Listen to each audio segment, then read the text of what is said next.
말씀을 읽고 아멘, 그렇게 되길 원합니다. 저도 그렇게 되길 소망합니다. 라는 화답이 우리 안에 있기를 소망합니다. 아멘. 네, 아멘. 오늘은 열왕기하 13장의 말씀에 가장 중요한 대목의 말씀이 어떤 거냐면 이스라엘을 범죄하게 한 여로보암의 죄가 제일 중요한 말입니다. 이스라엘을 범죄하게 한, 그러니까 범죄를 하도록 그 환경을 만들고 배경을 만들고 그 다음에 상황을 만든 그 사람, 그것이 아주 중요한 단어입니다. 엘리사가 아람 장군을 치고 아람이라는 나라를 치고 화살을 쏘고 활을 집어서 치고, 이 내용보다도 더 중요한 것은 뭐냐면 오늘 3번 언급되어진 것, 이스라엘을 범죄하게 한 느밧의 아들 여로보암, 이 말이 아주 중요합니다.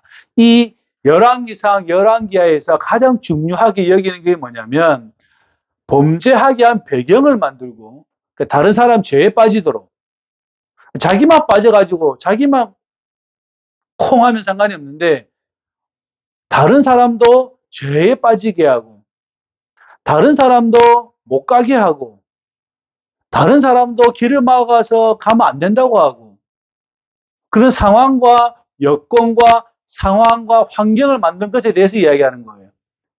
열왕기상에서 제일 중요하게 여기는 부분이에요. 열왕기에서. 왜 그러냐면 그것이 민족이나 가정이나 개인사나 상관없이 큰 영향을 미친다는 거예요. 한 개인이 자기가 저 산골에 살다가 내가 우상을 만들어 가지고, 예를 들면 그렇게 해가지고 내가 우상을 만들어서 내가 했다 칩시다. 그건 괜찮아요. 자기만의 일이니까. 저 어디 산골에서. 근데 문제는 그게 아니라 왕이, 그리고 하나님의 나라를 갈망하는 자들이 하나님의 나라의 환경을 만들지 아니하고, 하나님의 나라의 배경을 만들지 아니하고, 하나님의 의와 정의와 선을 만들지 아니하고 도리어 우상을 만들고 그 다음에 바알을 숭배하게 하고 하나님을 떠나게 하는 것 때문에 문제가 크다는 거죠. 왜냐하면 우리는 같은 사회에 살고 있으니까. 우리는 따로 저기 어디 산골에 살지 않잖아요. 산골에서 혼자 뭐 하면 뭐라 그러겠어요. 본인이 그렇게 가다가 갈 걸. 그죠? 그러니까 큰 문제는 없을 겁니다. 그죠? 그러나 그게 아니라 정당한 것을, 그러니까 선을 악으로 바꾸고 옳은 것을 잘못된 것으로 바꾸고, 그죠? 원래 가야 할 길을 가지 말도록 임의적으로 조작을 했다는 이야기입니다. 그래서 이 이스라엘 백성들이 얼마나 고통 가운데 있었는지 뿐만 아니라 우리의 삶 또한 그렇게 악을 저지르게 하고 다른 사람의 환경을 피폐하게 하고 다른 사람을 죄를 저지르는 자리를 환경을 만드는 것, 이것이 얼마나 큰지를 오늘 우리에게 보여주는 장면입니다. 유다의 왕 아하시의 아들 요아스가 제23년에 북이스라엘, 즉 북이스라엘의 여호아하스가 왕이 됩니다. 그런데 2절에 보시면 느밧의 아들 여로보암의 죄를 따라갔다라고 이야기합니다. 죄를 따라가더라. 아니다라고 말을 못하는 거죠. 왜 그런 줄 아십니까? 무서운 건데요. 이 습관이 가지고 있는 놀라운 거예요. 예를 들면 우리 아버지가 그렇게 했으니 나도 어떻게 해요? 그렇게 하는 게 물들어져 있는 거죠. 그게 맞다고 생각하는 거예요. 우리 아버지가 그렇게 했으니 나도 그렇게 하는 게 정당하지 않아요? 우리 아버지가 그렇게 했으니 우리 신하들도 그렇게 했을 거 아니에요? 그리고 우리 제사장들도 그렇게 했을 거 아니에요? 그러면 이것을 끊어버린다는 것이 얼마나 어려운 일이겠습니까? 그러니까 따라갔다라고 이야기합니다. 따라갔다. 오늘 우리가 말씀 읽은 것처럼 우리 예수님께서는 뭐라고 말씀하시냐면 세관에 앉아있는 세리 마태를 보고 나를 따라와라 이렇게 이야기합니다. 예수님은 우리를 따라오라고 말씀하실 때에 우리를 영원한 생명에, 다시는 목마르지 아니하고 다시는 배고프지 아니하고 다시는 죽음이 없는 그러한 곳 우리를 부르시기 위해서 따라오라라고 이야기하는데 여기에서는 어떻게 됩니까? 자기 아버지가 지었던 죄를 그대로 따라가지고 그죠? 같이 망해가는 길들이라는 겁니다.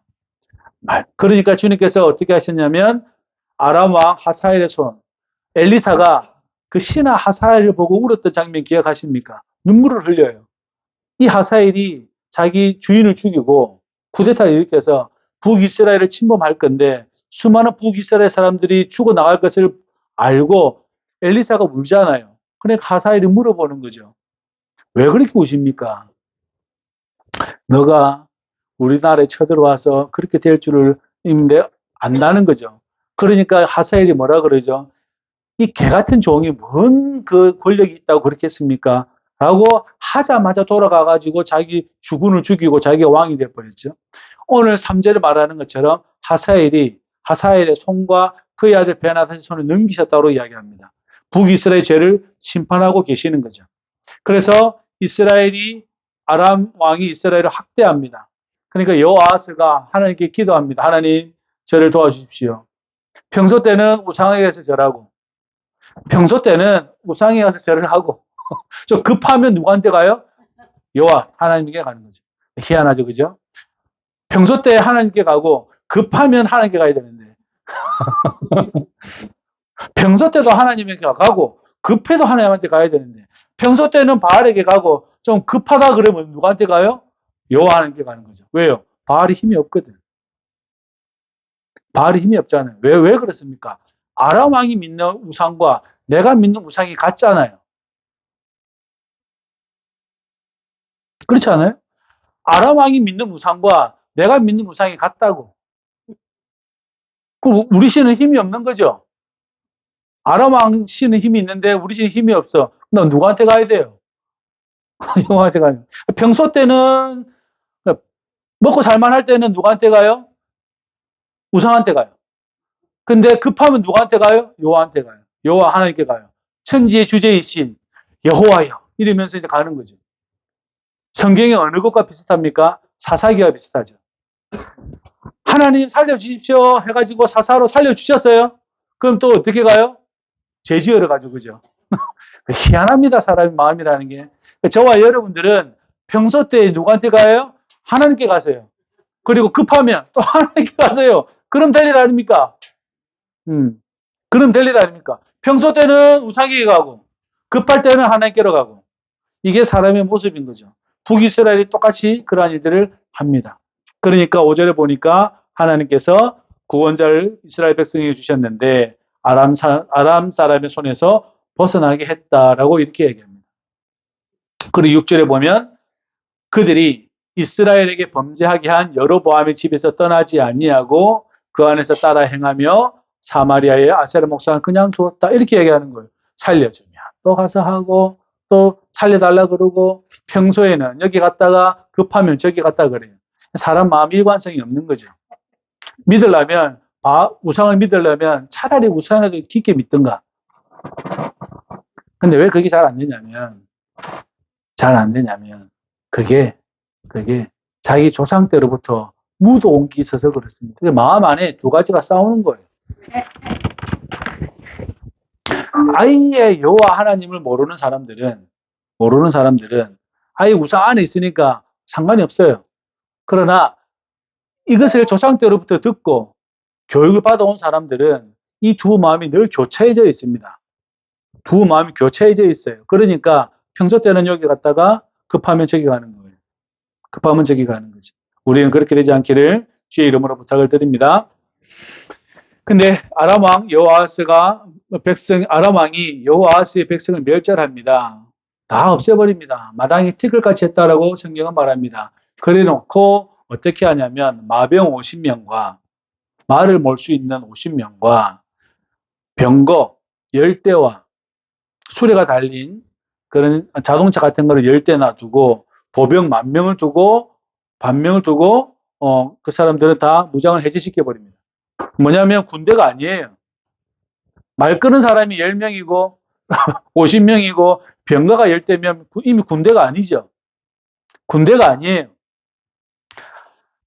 일본이 우리나라를 쳐들어왔을 때에 제일 먼저 하는 게 뭐냐면 군대를 해산시키는 거예요. 총기, 창, 칼, 할 것 없이 다 빼앗아가 버립니다. 왜요? 그래야 덤비들지 못하니까 싹 빼앗아가 버리거든요. 아랍 왕도 마찬가지입니다. 북이스라엘 쳐들어와가지고 북이스라엘의 군대를 다 해산시켜 버립니다. 다 해산시켜 버리고 가장 기본만 남겨둬요. 왕이나 보위 잘하라고 그냥 기본만 남겨두고 다 해버립니다. 군대를 없애버리는 거죠. 그러한 지경까지 몰린 거예요. 그러한 지경까지 몰린 거예요. 그리고 난 다음에 그의 아들 요아스가 왕이 됩니다. 왕이 됩니다. 왕이 되는데 예후의 아들 요아스 다음에 요아스. 그러니까 남유다도 요아스고 북이스라엘도 요아스예요. 같은 왕이에요. 이름이 같아요. 사람은 다른데 이름이 같아요.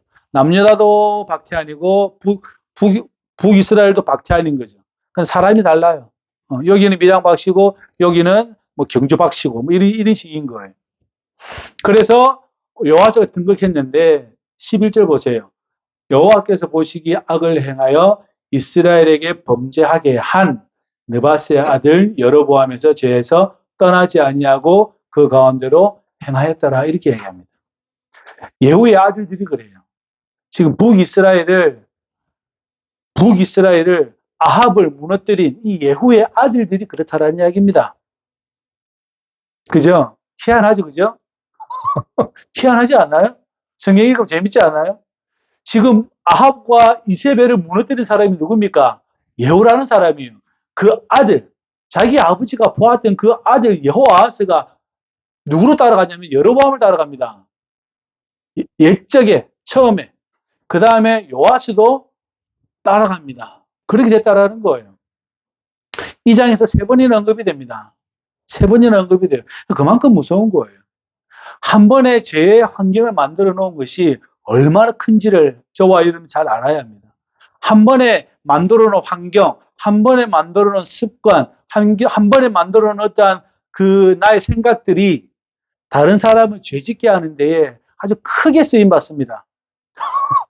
쓰임을 받으려면 하나님께 큰 쓰임을 받아야 되는데 쓰임을 받는데 누구에게 쓰임을 받냐면 죄에게 쓰임을 받아요. 인생이 그렇게 돼요. 원래는 저와 여러분들을 하나님이 부르셨잖아요. 부르신 이유는 하나님의 성과 정의를 위해서 크게 쓰임을 받으려고 우리를 부르셨는데 이것이 반대가 되어져 가지고 내가 죄한테 쓰임을 받으면 되겠습니까? 참 불행한 거예요. 참 불행한 거예요. 그죠? 이럴 때에 요아스가 등장합니다. 등장하는데 엘리사가 오늘 2가지 행동을 합니다. 2가지 행동을 하는데 엘리사가 이제 죽을 때가 다 됐습니다. 자기 스승은 불병거를 타고 죽음을 맛보지 아니하고 하나님께서 부르셔서 데리고 갔고 엘리사는 오늘 육신의 생명의 죽음을 맞이하게 됩니다. 맞이하기 전에 요아스가 엘리사에게 옵니다. 내 아버지여, 내 아버지여, 이스라엘의 병거여, 이스라엘의 마병이야. 뭐가 있어야지. 아무것도 없거든요. 근데 엘리사 때문에 지금 근근히 살고 있단 말이죠. 북이스라엘이. 근근히 살아가요. 그러니까 엘리사가 그 왕에게 하는 말이에요. 활을 가져오십시오. 활과 화살들을 가져오십시오. 이렇게 얘기합니다. 가져왔어요. 왕에게 그래요. 자, 쏘십시오. 저 창을 향해서. 그래서 쏩니다. 딱 쏠 때 엘리사가 왕에게 약속을 해요. 하나님의 말씀을 전달해줘요. 뭐라고 이야기하냐면 하나님께서 아람 군대를 물리칠 것이다. 라는 예언적인 말씀을 던져줘요. 대언해 주는 거죠. 그 다음에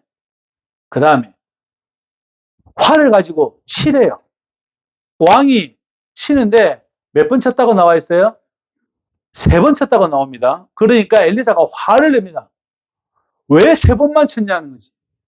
대여섯 번을 치지. 결국은 당신은 아람이라는 군대를 3번만 쫓아낼 수 있을 것이다라고 이야기하는 거죠. 6번을 쳤으면, 대여섯 번을 쳤으면 완전히 물러섰을 텐데 3번만 치고 말았던 거죠. 그러니까 엘리사가 엄청나게 화를 냅니다. 화를 내요. 왜 그랬냐? 너 했다라고 말을. 왜 그랬냐? 여러 번을 쳤으면 그 친 횟수만큼 아람 군대를 멀리 보냈을 텐데 왜 그랬냐라고 이렇게 합니다. 그러면서 하는 말이에요. 왕이 아람을 3번만 칠 것이다라고 이야기하는 거죠. 이 정도면 되었을 것이라고 요아스 왕은 3번 쳤겠죠, 그죠? 자, 처음에 활을 쏘았을 때 엘리사가 아람 왕을 군대를 무너뜨릴 것입니다라고 선언했을 때는 어떻게 했었겠어요? 기분이 좋았겠죠. 그리고 하나님께서 회복해 주시는구나 라고 믿음을 가졌겠죠, 그죠? 그래서 활을 가지고 땅을 치라고 하니 땅을 3번 쳤어요. 딱딱딱. 그런데 엘리사가 노했다는 거예요. 이유는 더 했어야 되는 건데 더 하지 않았다라는 거죠. 이 믿음에 좀 더 깊이가 나아갔어야 하는데 나아가지 못했다라는 겁니다. 그래서 적당히 어쩔 때는 우리가 삶을 살아갈 때 적당하게 뭔가를 마무리할 때가 있잖아요. 이런 것은 별로 좋지가 않아요. 특별히 믿음에 관련해서는 적당한 게 없습니다. 80%가 없어요. 우리 믿음의 삶은 80%가 없어요. 100%구나, 제로구나. 천국 아니면 지옥이죠. 중간에 뭐가 있어요? 가톨릭은 연옥이라 그러는데, 천국 아니면 지옥이죠. 믿음 아니면 믿음이 없는 거고, 생명 아니면 죽음인 거죠. 80%가 없어요. 그러니까 양다리를 못 거칩니다. 그러니까 우리에게 왜 확실한 믿음을 원하냐면, 양다리를 걸칠 수 있는 게 아니기 때문에 그렇습니다. 신앙생활은 양다리를 걸칠 수가 없어요. 우리가 일반 생활도 마찬가지입니다. 어느 하나에 내가 마음을 다했다라면, 예를 들면 저는 목회자로서 제가 몸이 아프거나 어떤 상황이 벌어지지 않아서 목회를 못하는 시점이 아니라면 목회는 어떻게 해요? 저의 소명이죠. 저의 사명이잖아요. 그죠? 여러분들도 마찬가지죠. 자신이 가지고 있는 여러 가지의 소명이 있잖아요. 부르심이 있잖아요. 그렇다면 그것이 여러분들에게 100% 전달되어져야 된다는 거죠. 중간에 하다가 뒤바꿀 수 있는 게 아니라는 겁니다. 믿음도 마찬가지고. 저와 여러분들이 그렇게 될 수 있기를 주의 이름으로 부탁을 드립니다. 그래서 믿음을 달라고 기도해야 돼요. 믿음을 달라고. 계속해서 우리는 인생 가운데 믿음을 달라고, 은혜를 달라고, 주님의 사랑을 구합니다라고 계속해서 저와 여러분들은 할 수 있어야 합니다. 아니면 3번 하다가 말아버려요. 그 정도 하면 됐죠, 그죠? 결국은 그래서 북이스라엘이 망합니다. 돌이킬 수 없는 거죠. 지금 잠시 물러간 거예요. 잠시. 나중에는 아수르를 통해서 북이스라엘이 멸망합니다. 하나님의 심판이 잠시 뒤로 머물러져 있는 거죠. 잠시 그래요. 일시적인 거예요. 일시적인 것 때문에 사람들은 마음을 놓는 거예요. 일시적으로 평안하니까, 일시적으로 평화로우니까 마음을 놓고 있는 거죠. 그러한 것으로부터 우리가 착각에서 벗어날 수 있기를 주의 이름으로 부탁을 드립니다. 그러니까 주님께서 말씀하시죠. 은혜를 베풀고 그들을 불쌍히 여기셨다. 멸하기를 즐겨 하지 아니하셨다. 이유는 아브라함과 이삭과 야곱과 세운 언약 때문에 당장에는 하지 않으셨다라는 겁니다. 그러니까 뒤로 약간 미뤄진 것에 대해서 이것이 영원할 거라고 생각하는 거죠. 그래서 80%는 좋지 않아요. 몇 프로요? 100%. 자기 사명과 소명은 100%예요. 항상 거기에 저와 여러분들이 할 수 있기를 주의 이름으로 부탁을 드립니다. 그리고 하사엘이 죽고 베나다시 왕이 됐는데 이제 요아스가 하사엘의 아들 베나다스의 성읍을 다시 빼앗기 시작합니다. 그게 3번 무찔렀다라고 성경 25절에는 말씀하고 있죠. 3번 무찔렀다. 이렇게 이야기되는 거죠. 걔네들이 물러갔는데 이제는 나중에 다시 들어옵니다. 이제 이 장이 넘어가면 유다와 북이스라엘이 싸움합니다. 동족 상잔의 비극이 벌어지기 시작합니다. 남한과 북한의 싸움은 싸움도 아니에요. 얼마나 잔인하게 싸우는지 싸움이 벌어지게 된다라는 것이죠. 오늘 말씀에 나오는 것처럼 우리가 기억해야 될 것이 있습니다. 뭐냐면 평소 때 바알 찾아가지 말고 하나님 찾아가십시오. 급하면 하나님 찾아가십시오. 그럼 됐잖아요. 그죠? 맞죠? 급하면 하나님 찾아가고, 평소 때도 하나님 찾아가고. 그게 우리의 신앙이에요. 그걸 다른 말로 우리는 순종, 고정되었다, 시선이 고정되었다. 그런 우리 표현을 쓰죠. 그죠? 그렇게 될 수 있기를 주의 이름으로 부탁을 드립니다. 그게 신앙이잖아요. 평소 때는 바알 찾아갔다가 급할 때는 하나님 찾아가면 이상한 거죠, 그죠? 많이 이상한 거예요. 또 하나는 내가 어떠한 한 사람으로서 하나님의 성과 하나님의 정의, 하나님의 사랑의 쓰임을 받아야 된다는 것을 잘 기억하시기 바랍니다.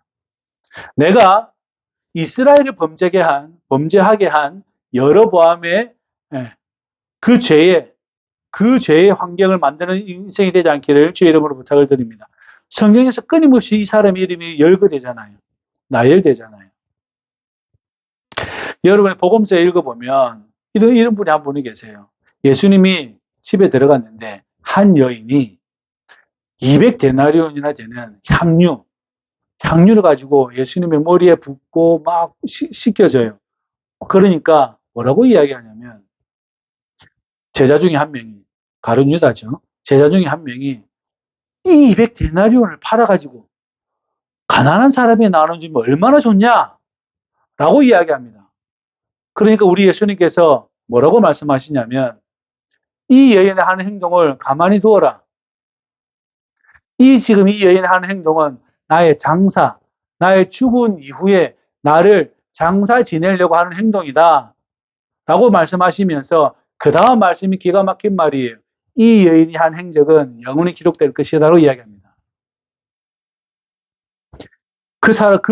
그 여인은 끊임없이 회자되는데 어떻게 회자됩니까? 어떻게 사람들 머리에 입에서 되뇌입니까?